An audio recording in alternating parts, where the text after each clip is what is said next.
नमस्कार, जनता टीवी पर आप सभी दर्शकों का स्वागत है। मैं हूं आपके साथ महिमा सिंह कंवर। दशहरा की आप सभी दर्शकों को ढेर सारी शुभकामनाएं।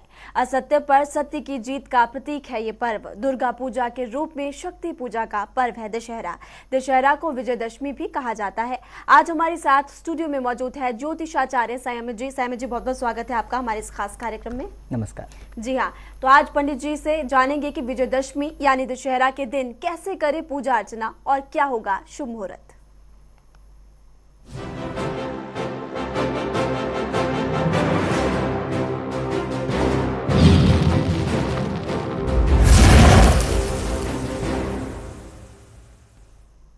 अच्छाई पर बुराई का प्रतीक दशहरा का ये पर्व हर साल नवरात्रि समाप्त होने के 10वें दिन मनाया जाता है।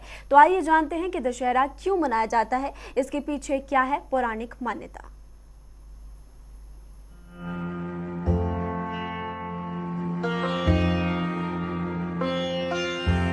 दशहरा ये एक ऐसा पर्व है जो हिंदू रीति रिवाज में खासा महत्व रखता है।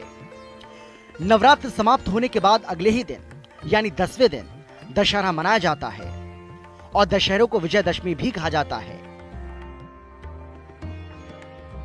नवरात्र के 9वें दिन तक मां दुर्गा की पूजा अर्चना की जाती है और 10वें दिन दशहरा मनाया जाता है। वहीं धार्मिक मान्यताओं के अनुसार भगवान राम ने रावण का इसी दिन वध किया था। रावण का वध करने से पहले उन्होंने समुद्र तट पर 9 दिनों तक मां दुर्गा की आराधना की थी। फिर 10वें दिन उन्हें विजय प्राप्त हुई। मान्यता यह भी है कि मां दुर्गा ने नवरात्रि और 10 दिन के युद्ध के बाद राक्षस महिषासुर का वध किया था। जी हाँ, दशहरा शक्ति पूजा के रूप में मनाया जाने वाला एक ऐसा पर्व है जो असत्य पर सत्य की जीत पर मनाया जाता है। अश्विन मास के शुक्ल पक्ष की दशमी तिथि को मनाए जाने वाले इस पर्व पर एक तरफ जहां भगवान राम की लंका विजय के प्रतीक के रूप में मनाते हैं, तो वहीं दुर्गा पूजा के रूप में देवी दुर्गा के 9 दिनों के समापन का दिन होता है। बुराई पर अच्छाई की जीत का प्रतीक रावण का पुतला इस दिन समूचे देश में जलाया जाता है। इसी दिन भगवान राम ने राक्षस रावण का वध किया था और माता सीता को उनकी कैद से छुड़ाया था। दशहरे के दिन कई सामग्रियों के साथ साथ पूजा अर्चना की जाती है। कहते हैं कि रावण को मारने से पहले राम ने मां दुर्गा की आराधना की थी। मां दुर्गा ने उनकी पूजा से प्रसन्न होकर उन्हें विजय का वरदान दिया था और मां भगवती के वरदान से भगवान राम ने विजय प्राप्त कर रावण के अहंकार को हराया और तब से लेकर अब तक इसी दशहरा को शक्ति का प्रतीक भी माना जाता है। फिर चाहे वो राम की शक्ति का प्रदर्शन हो या फिर शक्ति स्वरूपा मां भगवती की आराधना हो, दोनों ही रूपों में शक्ति पूजा का पर्व है। देश के कोने कोने में ये विभिन्न रूपों में मनाया जाता है। कहते हैं असत्य पर सत्य की ये विजय तलवार से प्राप्त किए जाने वाली विजय नहीं थी, बल्कि सेवा धर्म के रूप में विजय प्राप्त करने का समय था। सदाचार, दया, करुणा, प्रेम और सहानुभूति जैसे गुणों के जरिए प्राणी मात्र पर विजय प्राप्त करने की बात की थी, जिन्हें प्रभु राम के जीवन में हम देखते हैं। राम के इन्हीं आदर्श और गुणों का गायन संत तुलसीदास ने मानस ग्रंथ में किया है, जिसे रामलीला के रूप में विजयादशमी के पर्व पर इसका मंचन किया जाता है।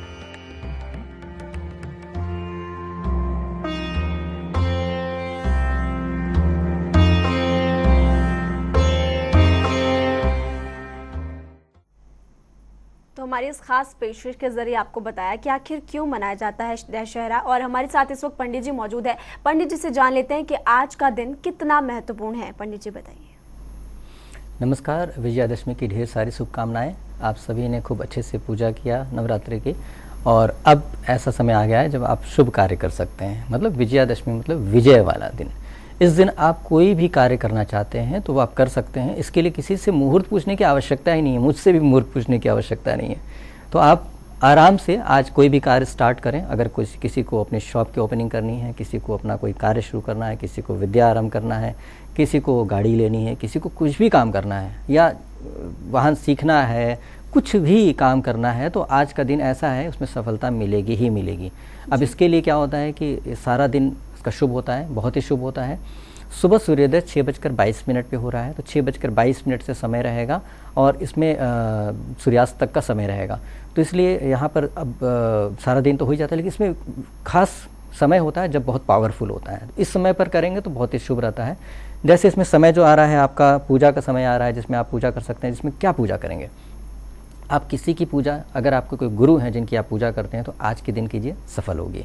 अगर आप आयुध है, जैसे कोई राजपूत है या कोई अस्त्र शस्त्र का इस्तेमाल करते हैं, जैसे पुलिस वाले हो गए, फौज वाले हो गए, तो इनके पास अस्त्र शस्त्र इनका होता है और इनके पास लाइसेंस रिवॉल्वर होते हैं, गन्स होते हैं, भाई तरह तरह के हथियार तो होंगे ही और ज़रूरी भी है। खुद की रक्षा करने के लिए नहीं, देश की रक्षा करने के लिए होती है। और खुद की रक्षा भी बहुत ज़रूरी है कि देश की रक्षा करते करते खुद को ही लग जाए तो वो भी नहीं चाहिए। तो उनका अस्त्र शस्त्र वक्त पे काम आए, सही तरीके से दुश्मन को मार सके, तो इसके लिए बहुत ज़रूरी है कि अस्त्र शस्त्र को भी सफल हो, आपका अस्त्र शस्त्र सफल हो, सही मौके पे काम करे ठीक तरीके से, उसके लिए भी आप पूजन कर सकते हैं। तो उसके लिए समय जो है वो सारा समय जो बढ़िया बनता है वो होता है 1:15 बजे से, मतलब 1:16 से लेकर के 3:54 तक का समय है। ये समय बहुत बढ़िया है, बहुत शुभ है।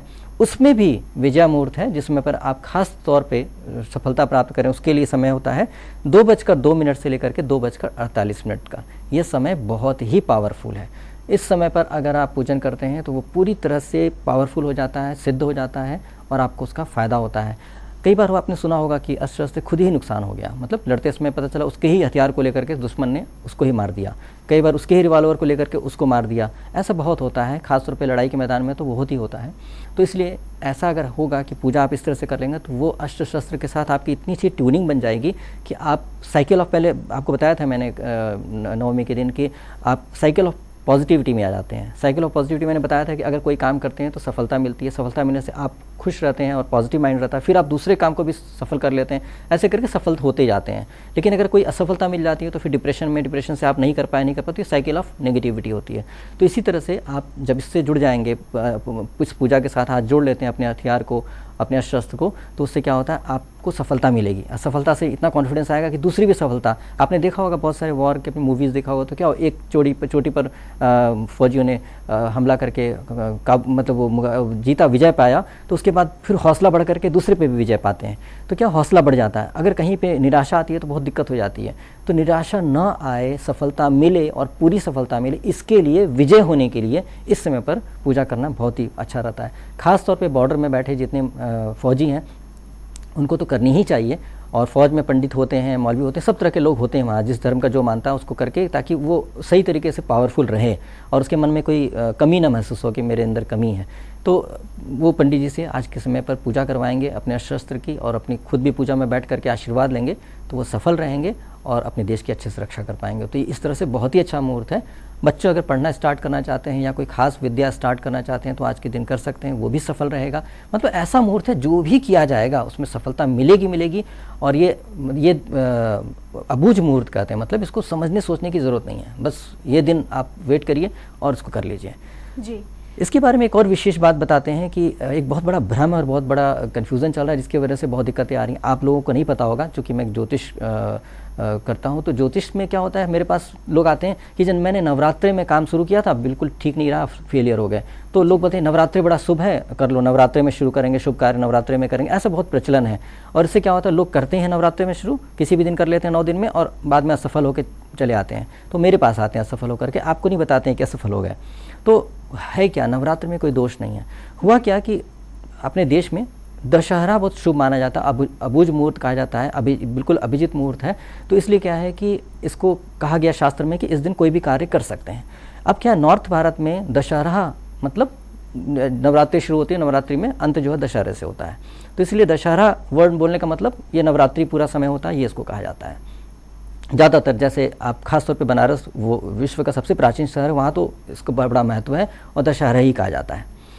तो यहाँ पर क्या हुआ, जहाँ पर मुग़ल अटैक्स हुए, जैसे पंजाब में खास तौर पे बहुत मुगल का अटैक हुआ तो उसमें क्या हुआ कि ब्राह्मणों की चोटियाँ शिखा जो है काट करके और ब्राह्मणों की हत्या कर दी जाती थी।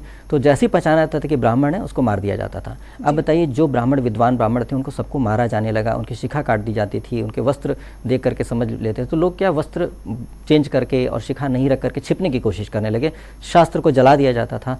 तो इनको क्या हुआ कि इनको दिक्कत आने लगी कि शास्त्र पूरी तरह से इनके पास होते नहीं थे। अब लोग पूछ रहे हैं, बताना भी ज़रूरी है। तो अब पूरी तरह से इस बात का एक तरह से छिप गई बातें और यहाँ पर नवरात्रि तो करते रहे, दशहरा का इतना महत्व नहीं रह गया क्योंकि वो बातें धीरे धीरे करके लुप्त हो गई ना जी। लेकिन जहाँ पर अभी प्राचीन चला जा रहा है, जैसे कि साउथ में भी बहुत प्राचीन उसमें चला जा रहा है, नॉर्थ भारत में भी जहाँ पर प्राचीन परंपराएं चली आ रही अभी भी हैं परंपराएं, वो दशहरे को महत्व देते हैं। तो होता क्या है कि ज़्यादातर पंजाब के लोग नवरात्रि मान करके हर 9 दिन में किसी भी दिन शुरू कर लेते हैं, लेकिन दशहरे के दिन को पता नहीं होता है। तो क्या होता है, गड़बड़ हो जाता है। ऐसा नहीं कि नवरात्रि सभी शुभ होता है, ऐसा नहीं, मतलब शुभ होता है, पूजा करने के लिए शुभ होता है, लेकिन किसी कार्य को शुरू करने के लिए जो मुहूर्त होता है वो मुहूर्त के मामले में जरूरी नहीं हो सकता। किसी दिन गाड़ी खरीदने का मुहूर्त हो, किसी दिन मकान खरीदने का, किसी दिन कोई और मुहूर्त हो। तो मुहूर्त भी किसी खास पर्टिकुलर प्लानेट के हिसाब से होता है। जैसे कि आप गाड़ी खरीदना चाहते हो तो आपकी गाड़ी चलनी चाहिए, गाड़ी खड़ी रहेगी हमेशा के लिए अगर तो कोई फायदा नहीं है। वाहन चलेगा तभी तो आपके काम आएगा। और मकान जो है, मकान स्थिर होना चाहिए। मकान अगर चला तो फिर तो समझ लीजिए हिल के गिर जाएगा, भूकंप आ जाएगा तो तभी हिलेगा। तो मकान हिलने वाले मुहूर्त में, चलने वाले मुहूर्त में नहीं होना चाहिए, स्थिर मुहूर्त में होना चाहिए, और गाड़ी चलने वाले मुहूर्त में होना चाहिए। तो इसीलिए ये मुहूर्त हर किसी खास कार्य के लिए खास मुहूर्त होता है।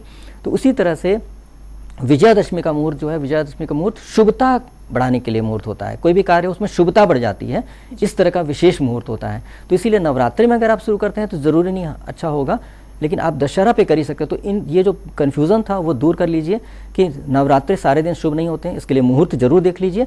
अगर मुहूर्त भी मिल गया और नवरात्रि भी चल रही है तो देवी का आशीर्वाद से उस दिन आपका वो कार्य सफल होगा। लेकिन विजयादशमी का मुहूर्त हर तरह से शुभ कार्य करने के लिए शुभ होता है। तो इस दिन आप शुभ कार्य करिए और अपने जीवन में पूरा लाभ लीजिए। जी पंडित जी, आपसे आपकी तरफ से बहुत ही महत्वपूर्ण जानकारी हमारे तमाम दर्शकों को ये दी गई कि 9 दिन पूजा कीजिए और अच्छा काम जो शुरू करना है विजयदशमी के दिन कीजिए तो ज्यादा लाभ मिलेगा लोगों को। लेकिन पंडित जी, एक महत्वपूर्ण बात यह है कि देखिए दशहरा के दिन यहाँ पर जब रावण का पुतला जलाया जाता है तो कहीं ना कहीं पटाखे जब जलाए जाते हैं वो पर्यावरण को भी काफी ज्यादा दूषित करते हैं। तो ऐसा नहीं है, अच्छे के लिए काम कीजिए लेकिन जिससे आपको हानि हो वो ना कीजिए। बिल्कुल, देखिए एक तो ध्यान रखिए पॉल्यूशन मत कीजिए। आप अपने वातावरण को प्रदूषित कर रहे हैं तो आप अपने ही बुजुर्गों को कष्ट दे करके पाप कर रहे हैं। पाप मत कीजिए। एक समय था जब बिल्कुल वातावरण शुद्ध हुआ करता था, अब थोड़ा धुआं होता था तो कोई फ़र्क नहीं पड़ता था, लेकिन अब बहुत ज़्यादा आबादी बढ़ गई है तो ऐसे में बहुत फ़र्क पड़ता है। अब भी बहुत खुली जगह पर अगर चले जाएंगे तो एक आध पटाखा जला देंगे तो कुछ पता भी नहीं चलता है धुआं कहाँ गया। लेकिन अब चूंकि दिल्ली जैसे शहर में या बड़े बड़े शहरों में क्या धुआं इतना ज़्यादा है कि धुआं से बचने के लिए मुश्किल हो रहा है। वहाँ पर अब धुआं कर रहे हैं तो पाप ही कर रहे हैं।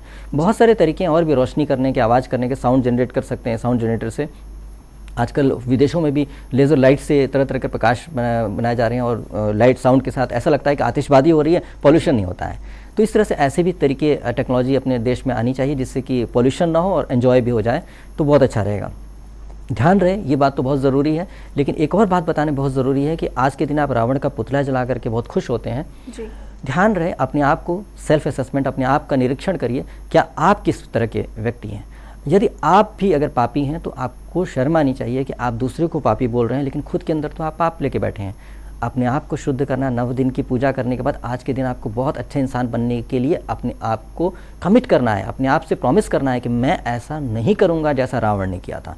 रावण इतना विद्वान होने के बाद, इतना ज्ञानी होने के बाद ऐसी गलतियां करके उसका नतीजा क्या हुआ। तो इसीलिए रावण से प्रेरणा लीजिए, रावण के जीवन से, कि सब कुछ होने का, विद्या होने के बाद भी अगर आप पाप के मार्ग पे चल रहे हैं तो सारी विद्या का भी कोई लाभ नहीं मिलने वाला है। ईश्वर कहीं ना कहीं से रास्ते बना करके आपका नाश करेंगे। तो आप क्यों ऐसा करना चाहते हैं? तो आप इस चीज़ को आज के दिन जिस तरह से रावण जला के रावण का नाश कर रहे हैं, इसलिए अपने अंदर घुसे हुए, अपने अंदर बैठा हुआ रावण जो है उसका भी नाश करना, उसको जरूर जलाइए। आप बाहर पुतला जलाए, अंदर बैठा हुआ रावण को आज मारें और एक अच्छा इंसान बनने का अभ्यास आज से ही शुरू करना है आपको। यही आपके लिए बहुत बढ़िया रहेगा। और ध्यान रहे, आप रावण जलाने जाते हैं, भाग लेते हैं, तो ये ध्यान रखिएगा कि सचमुच जब राम ने रावण को मारा था तो रावण को मारने के बाद ब्रह्म हत्या का दोष लगा था। मतलब रावण ब्राह्मण था और विद्वान ब्राह्मण था, अच्छा ब्राह्मण था, सिर्फ उसने पाप किए थे, लेकिन हत्या तो हुआ ना।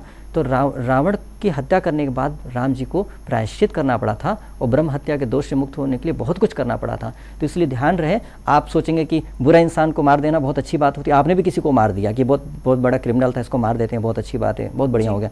लेकिन ध्यान रहे, हत्या का दोष तो आता ही आता है, क्योंकि कर्म कार्मिक थ्योरी के हिसाब से आप जो कर्म करें उसका फल तो मिलेगा। आपने एक बुरे व्यक्ति को मार दिया, बुराई का नाश कर दिया, अच्छी बात है कि धरती में और आप आसपास अच्छा कर दिए, लेकिन आपने जो हत्या का रास्ता अपनाया, उसका आपको हत्या का दोष तो मिलेगा। तो इसलिए उसको फिर आपको ठीक करना पड़ेगा। तो इसलिए ध्यान रहे कि ऐसे में कानून अपने हाथ में नहीं लें। किसी को पता लगे रावण के जैसा इसको मार दो, आप इसके लिए कंप्लेंट करके लोग शिकायत करें तो ज़्यादा अच्छा रहेगा। नहीं तो फिर, क्योंकि उनको अधिकार है, कानून को अधिकार है, देश को अधिकार है ऐसे व्यक्ति के साथ क्या करना है, और हर देश का अलग अलग नियम होता है। तो ऐसा कई बार मैंने देखा कि लोगों ने ऐसा बोला कि रावण के जैसा ये पापी है, इसको मारना बुरी बात है, राम ने भी तो रावण को मारा था तो मुझे भी मारना चाहिए, ऐसा कई बार आक्रोश में लोगों ने बोला मुझे। तो मेरे को आया कि आप लोगों को बताना चाहिए कि ऐसे आक्रोश में आकर के पाप मत कर जाइए, क्योंकि राम जी को भी ये ऐसा पाप उनके ऊपर लगा था, दोष लगा था, इसका प्रायश्चित उनको करना पड़ा था। और ध्यान रहे, अगर राम जी ने रावण को मारा था तो उसको मारने के लिए उनको बहुत पूजा पाठ, खुद देवता ही थे, विष्णु जी ही अवतार लेकर के राम जी बने थे। तो इसलिए क्या है कि इतना होने के बाद जब मनुष्य योनि में आए तो उसके बाद भी उनको देवताओं का पूजन करना पड़ा था। आप जानते होंगे सूर्य भगवान की पूजा भी उन्होंने किया था, शिव जी की भी पूजा उन्होंने किया था। आराधना पूजा करने के बाद उसके बाद जाकर के, और हनुमान जी उनको प्राप्त हुए थे, हनुमान जी सभी देवताओं के आशीर्वाद से हनुमान जी का निर्माण हुआ था, बने ही थे हनुमान जी इसलिए इस पर्पस से। तो इसलिए क्या है कि सभी देवताओं के आशीर्वाद को लेकर के ही विष्णु जी चल पाए थे। तो यदि आप भी किसी मार्ग पे चल रहे हैं तो अपने आप को बहुत पावरफुल समझ करके सोचेंगे कि मैं ही बहुत पावरफुल, मैं सफल हूँ, ऐसा करने से कोई फ़ायदा नहीं है। आप अपने आप को बहुत हम्बल करके, नम्र बना करके, सभी देवी देवताओं का आशीर्वाद लेकर के अपने कार्य में, क्योंकि मुहूर्त तो मैंने बता दिया है, लेकिन आपको करने के लिए पावर कहाँ से मिलेगी? तो पावर देखिए, कुछ भी हो, देवी देवता आपसे पावरफुल तो हैं ही। मेरा तो कहना, अपने माँ बाप की सबसे पहले इज्जत कीजिए, माँ बाप का आशीर्वाद लीजिए, और साथ साथ और देवी देवताओं का भी आशीर्वाद लीजिए। सब बड़े हैं आपसे, बड़ों से आशीर्वाद लेने में कोई बुराई नहीं है, तो उससे आपको सफलता की श्योरिटी हो जाएगी। और सफल होकर के भी नम्र रहिए, आशीर्वाद लीजिए, सेवा करिए, तो आपका पूरा सफल रहेगा। और विजयादशमी से आप जो लाभ लेंगे उसमें हर तरह से विजयी रहेंगे और पुण्य कर्म में विजयी होकर के जीवन को सफल बना पाएंगे। जी, असत्य पर सत्य की जीत का प्रतीक पंडित जी ये पर्व है। आज के दिन क्या शुभ काम लोगों को करने चाहिए? देखिए, शुभ कार्य ही करने चाहिए आज के दिन, बुरा कार्य तो करना ही नहीं चाहिए। अगर आपने बुरा कार्य कर दिया ना तो बुरा कार्य भी सिद्ध हो जाएगा, मतलब पावरफुल हो जाएगा, और फिर आप बुरा ही होता जाएगा। अगर मान लीजिए आप लोगों के बुराइयां करने बैठ गए तो आप इतने अच्छे बुराई करने वाले बन जाएंगे कि पता चला कि खूब बुराइयां क्या करें, रोज बुराइयां करेंगे। अब बुराई करते हैं, किसी ने पता लगा, किसी को आपको पीट देगा कि मेरी बुराइयां कर रहा था, किसी ने आके लड़ने के लिए आ गया, फायदा क्या हुआ? तो आज के दिन किसी की बुराई मत कीजिए, कोई बुरा काम मत कीजिए, किसी को दुख मत पहुंचाइए, किसी को चोट मत पहुंचाइए, क्योंकि जो आप करेंगे वो पावरफुल हो जाएगा, मल्टीप्लाई हो जाएगा। तो इसलिए आज के दिन कोई भी बुरा कार्य मत कीजिए। आज के दिन शुभ कार्य करिए, अपने माता पिता का आशीर्वाद दीजिए, उनको खूब खुश करके, ताकि वो खुशी खुशी आपको ब्लेस कर दें। चाहे वो नाराज हो, उनको खुश करिए, उनका आशीर्वाद लीजिए, पैर छू करके आशीर्वाद लीजिए। पैर कैसे छूना है? उसके लिए छूना है दाहिने हाथ से अपने माता पिता का दाहिना पैर छूइएगा, तो मतलब ऐसे, और बाएं हाथ से बायां पैर छूइएगा, दोनों को टच नहीं होना चाहिए। तो इस तरह से करके टच करिए, उनके अंगूठे को टच कीजिए, मतलब अंगूठे का ये भाग टच कीजिएगा, और उसके बाद अपने माथे से ऐसे लगा लीजिएगा, मतलब दाहिना हाथ दाहिने माथे पे ऐसे करके। तो उससे क्या होगा, आपकी बॉडी में दो ऊर्जाएं होती हैं, लेफ्ट राइट की, मतलब यंग यांग होती हैं। आपका ब्रेन भी लेफ्ट राइट अलग अलग होता है, दो पार्ट में होता है। तो इस तरह से दोनों तरफ ऊर्जाएं चली आएंगी, और आपके माता पिता से जो ऊर्जा प्रवाहित हो रही है आपके अंदर जाकर के फ्लो में आ जाएंगे। तो आपको पितरों से जो फायदा हो रहा है, आपके पूर्वजों से जो ऊर्जा चली आ रही है, उस ऊर्जा के फ्लो में आप आ जाते हैं, तो बहुत पॉजिटिविटी आ जाती है। और विजयादशमी के दिन तो बहुत और पावरफुल तरीके से आएगी, तो पावर हो जाएगा उसमें। तो आपको क्या होगा, अगर आपके माँ बाप बहुत विद्वान है तो आपके अंदर भी ज्ञान की प्राप्ति, ज्ञान का फ्लो आने लगेगा, उससे आप बहुत पावरफुल हो जाएंगे। साथ साथ क्या है कि आप उनसे आशीर्वाद लेकर शुभ कार्य करिए, अपने बच्चों को भी आशीर्वाद दीजिए। नहीं तो आप कल को कहेंगे आपका बच्चा नालायक है, ठीक से पढ़ता नहीं, उसका मन नहीं लगता पढ़ने में। अरे आपके पास शक्ति थी, आपके माँ बाप से जो प्राप्त, उसको देंगे तभी तो बच्चा पावरफुल होगा। तो उसको भी एनर्जी ट्रांसफर, उसको भी पैर छूना सिखाइए, आशीर्वाद लेना सिखाइए, जिससे आपका बच्चा भी आपकी ऊर्जा को ग्रहण करके पावरफुल बन सके। बाकी एजुकेशन तो स्कूल में मिलेगा ही मिलेगा, तो आप उसको ऊर्जावान बनाएं। तो इस तरह से करके ये शुभ कार्य करें, और साथ साथ अपने पूजा पाठ करते हैं, जो भी अपने गुरु को प्रार्थना करके उनका आशीर्वाद लीजिए। अगर कोई गुरु मंत्र है तो मैंने जो विजय मुहूर्त बताया, उस मुहूर्त में जो आपका 2:02 से 2:48, इस समय पर बिल्कुल बैठ करके अच्छे तरीके से जाप करिए, खूब बढ़िया से जाप करिए। और जिस माला से आप जाप कर, उस माला से जाप करिए, आसन पर बैठ करके जाप करिए, संकल्प लेकर के जाप करिए, और जल भूमि पर डाल करके उसको ओम शक्राय नमः करके उसको प्राप्त कीजिए। कीजिए, तो इस तरह से करके आपका वो पूरा पावर अंदर आ जाएगा और पावर पूरी तरह से इतना पावरफुल होगा कि आपका वो मल्टीप्लाई होता जाएगा और आप सफल होते जाएंगे, उस मंत्र का फायदा होना शुरू हो जाएगा। तो इस तरह से सभी कुछ ये सब करने का बहुत अच्छा मुहूर्त है। सिर्फ रावण जला करके सोचेंगे दशहरा मना लिए तो बहुत बहुत बड़ी बेवकूफ़ी होगी। रावण ने तो जो पाप किया था वो दंड भुगत ही लिया है। अब आप उसको पुतला बना करके उसका एक्टिंग करके आप सोच रहे हैं बहुत अच्छा, तो आप उसकी बुराई ही कर रहे हैं, कोई फायदा नहीं है। जो उत्सव मनाया जा रहा है उत्सव मनाइए, लेकिन साथ साथ ये जो पावरफुल चीज़ें दोपहर के टाइम पे तो करना है ना, आपका कोई नुकसान नहीं हो रहा, इस सिंपल पर ये कर लीजिए। उसके बाद अपने आप को कृपा मानते हुए, ईश्वर की कृपा प्राप्त हुई है, आनंदित होकर के उसके बाद उत्सव मनाइए, खुश होइए, क्योंकि आपके जीवन में शुभता आ गई है। और परिवार के सदस्य को भी समझाइए, बताइए, सबको अच्छे रास्ते पे चलाइए। हर त्यौहार साइंटिफिकली बहुत अच्छा होता है, स्ट्रांग होता है, तो उसको आप उसका फ़ायदा उठाएंगे तो बहुत ही अच्छा रहेगा और अपने जीवन में आगे बढ़ेंगे। जी। और पंडित जी, क्योंकि आज का ये त्यौहार कहा यह जाता है कि नकारात्मक शक्तियां भी दूर होती है, नेगेटिव एनर्जीज भी दूर होती है पंडित जी। हाँ बिल्कुल, क्यों नहीं। देखिए जहाँ पर अंधेरा है, किसी कमरे में बहुत अंधेरा है, तो आप एक जोत जला करके लेके जाइए, वहाँ रख दीजिए, पूरे अंधकार खत्म हो जाता है और रोशनी से भर जाएगा। एक लाइट ऑफ कर दीजिए, अंधेरा हो जाता है, लाइट ऑन कर दीजिए। प्रकाश क्या होता है, अंधेरे को हटा देता है। इसीलिए आपके अंदर जब पॉजिटिविटी आ जाएगी तो ऑटोमेटिकली नेगेटिविटी खत्म हो जाती है। नेगेटिविटी है क्या, जहाँ पर पॉजिटिविटी नहीं वहीं नेगेटिविटी है। तो इसलिए आप आज के दिन अगर पॉजिटिव हो जाएंगे तो ऑटोमेटिकली नेगेटिविटी खत्म हो जाएगी, और पॉजिटिव के साइकिल में आ गए तो नेगेटिव आएगा ही नहीं आपके पास। तो इसलिए इस तरह से आप अपने जीवन में पॉजिटिविटी ला सकते हैं, शुभता ला सकते हैं, और अब जीवन में कोई गलती ना हो इसके लिए ज़रूर प्रार्थना कर लीजिएगा। क्योंकि देखिए जीवन में जो आपके पास पावर होता है तो मिसयूज हो सकता है। अगर आपके पास रिवॉल्वर है तो आप दुश्मन को भी मार सकते हैं, दोस्त को भी मार सकते हैं। गलती से आप किसी अपने को मार दिए तो आप कितना पछताएंगे। एक सेकंड में व्यक्ति मर जाता है, लेकिन बाद में ज़िंदगी भर वो व्यक्ति आपको वापस नहीं मिल पाएगा। तो इसलिए आप कोई ऐसी गलती ना हो जाए, आपके पास शक्ति तो हो, सब कुछ हो, लेकिन आप उसका दुरुपयोग ना हो, इसके लिए भी प्रार्थना करें कि हे परमात्मा, हे प्रभु, मेरे को शक्ति दो, सामर्थ्य दो, धन दो, सब कुछ दो, लेकिन कभी मैं दुरुपयोग ना कर सकूं। मेरे अंदर ज्ञान दो, बुद्धि दो, विवेक दो कि मैं इसका सदुपयोग कर सकूं, और इससे मेरी ज़िंदगी में मेरी आत्मा ऊर्ध्व गति की ओर अग्रसरित हो, निम्न गति की ओर नहीं हो, मुझसे कोई पाप या दोष न हो जाए, इसके लिए भी मुझे आशीर्वाद और बुद्धि विद्या दीजिए। ये ज़रूर मांगा कीजिए और क्षमा जरूर किया कीजिए कि मेरे अब तक के सारे जन्मों के पापों दोषों के लिए क्षमा करिए। क्योंकि आप धरती पे हैं, इसका मतलब कोई ना कोई गलती, कोई ना कोई पाप या कोई ना कोई पेंडिंग कार्य है जिसको करने के लिए आप धरती पर हैं।